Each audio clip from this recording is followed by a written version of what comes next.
Hello everyone. जिस book के बारे में हम आज बात करेंगे उस बुक का नाम है द लिटिल प्रिंस। और इस बुक के बारे में मैं तुम्हें 4 से 5 चीज़ें बताना चाहता हूँ जो तुम्हें काफ़ी हेल्पफुल होगी। क्योंकि ये बुक जब मैंने पढ़ी थी मुझे लगा था कि कोई इसमें एक्स्ट्राऑर्डिनरी चीज़ें नहीं होंगी सीखने के लिए, पर जब मैंने पूरी पढ़ी तो उसमें बहुत माइनर डिटेल्स है। अगर तुम समझ पाओ, और मुझे उम्मीद है कि तुम सब समझोगे क्योंकि तुम्हारी एक आईक्यू तुम काफ़ी लोगों से ज़्यादा अच्छी है, क्योंकि तुम किताबें पढ़ रहे हो। अगर तुम इस चैनल पर आए हो तो मैं ये नहीं कह रहा कि बाकी बाकी की आईक्यू कम है, पर तुम समझ जाओगे क्योंकि तुम रीडर हो, तुम्हें जो माइनर डिटेल्स हैं वो तुम समझ पाओगे। तो पहली चीज़ बुक के बारे में तुम्हें बताना चाहता हूँ, ये बुक जिन्हें फ़िलॉसफ़ी बहुत अच्छी लगती है या एक पर्सपेक्टिव को लेके जो बुक्स पढ़ना चाहते हैं उनके लिए बहुत अच्छी बुक है।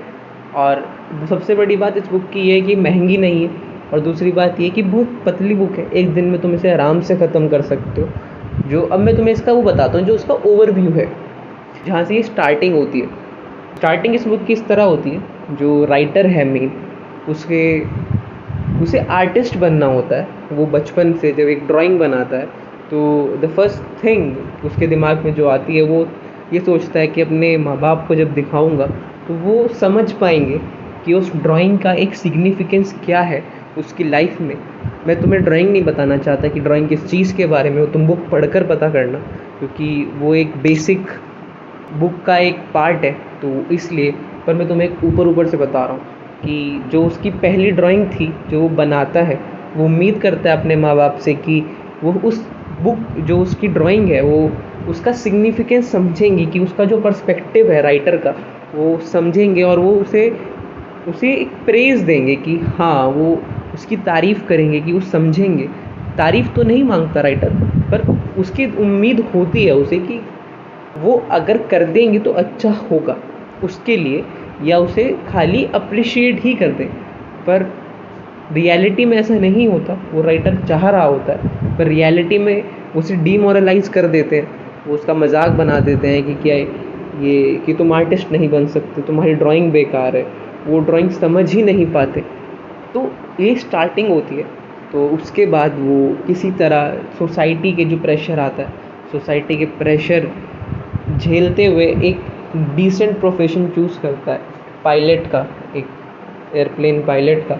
उसके बाद वो एक अनजान अनजान डेजर्ट पर पहुंचता है, और उसका जो मेन अब कहानी जो शुरू होती है जो लिटिल प्रिंस की, जो कि हमारी अर्थ का नहीं है, वो दूसरे प्लैनेट का है जहाँ पर सारी चीज़ें छोटी हैं। तो अब यहाँ से जो कहानी शुरू होती है, इसमें मैं तुम्हें फुल नहीं बताना चाहता, फिर मतलब नहीं रहेगा। तो तुम्हें जो बेसिक पॉइंट बताता हूँ जो बाकी अगले चैप्टर्स के हैं। जो पहली चीज़ ये कि जब वो लिटिल प्रिंस से मिलता है, लिटिल प्रिंस बहुत क्यूरियोसिटी से पूछता है चीज़ें। वो जो उसका क्वेश्चंस होते हैं वो कभी बिना आंसर लिए नहीं जाता है। तो इस तरह का है लिटिल प्रिंस। और लिटिल प्रिंस का जो मेन पर्सपेक्टिव है वो दुनिया से अलग है, उसे एक्सप्लोर करनी है चीज़ें, और उसे समझना है कि वर्ल्ड क्या है। तो इसलिए वो एक अपने जो उसका जो अपना शहर होता है, जो उसका अपना अपना जो उसका प्लैनेट होता है वो छोड़कर एक्सप्लोर करने निकलता है। उसके बाद वो 10 से 15 जगह जाता है, और वो 10 से 15 जगह के बारे में जब वो चीज़ें पढ़ता है, 10 नए प्लैनेट में जब वो जाता है तो जो वो चीज़ें हैं वो समझता है कि उस प्लैनेट में वो 10 लोगों से जो वो मिला है, वो जो लेसन्स हैं वो बहुत इम्पॉर्टेंट लेसन है। तुम्हें चीज़ें समझ आएंगी कि इसे एक बहुत बहुत प्यारी लाइन है उसमें, जो एक वो जब वो एक प्लैनेट पर जाता है तो वो एक लैंप लाइटर से मिलता है। लैंप लाइटर ये कहता है कि मेरा काम है, वो खुश नहीं होता पर वो कर रहा होता है उस काम को। तो जो लिटिल प्रिंस है उस एक चीज़ कहता है कि तुम बस अनलकी हो, तुम कर नहीं सकते क्योंकि तुमने अपनी नीड्स मार दी हैं। जो तुम्हारी नीड्स थी, जो तुम्हें करना था, तुम मार चुके हो इस चीज़ से कि तुम्हें एक रिटर्न मिल जाएगा जिससे तुम बाद में एंजॉय करोगे। तो इस तरह की चीज़ें उसमें समझाई हुई है। ये बहुत छोटी बात थी बाकी लेसन्स में बहुत अच्छी अच्छी बातें लिखी हुई हैं। और आखिरी में जब लेसन ख़त्म होता है, जब वो आखिरी में फिर जो आखिरी लेसन है, वो आखिरी जो उसका प्लैनेट है वो अर्थ है, तो अर्थ पे वो अपने जो मेन राइटर, जो बुक का राइटर है, जो कैरेक्टर है, जिसे आर्टिस्ट बनना है, वो उससे मिलता है। तो जो कन्वर्सेशन होती है, वो कन्वर्सेशन तुम्हें बताएगी कि लिटिल प्रिंस एक्चुअल में है क्या। क्योंकि लिटिल प्रिंस कोई कैरेक्टर नहीं है, लिटिल प्रिंस एक मेटाफर है, जो उसकी कंडीशंस को बताया जा रहा है। कि अब आखिरी में जब तुम पूरी बुक पढ़ लोगे, तुम्हें समझ में आएगा कि लिटिल प्रिंस एक्चुअल में क्या है।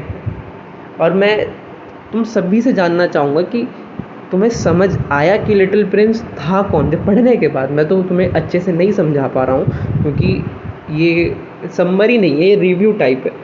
तो इस वजह से जब तुम पूरी बुक पढ़ोगे, मुझे बताना ज़रूर कि तुम्हें समझ आया या नहीं आया कि लिटिल प्रिंस एक्चुअल में था कौन।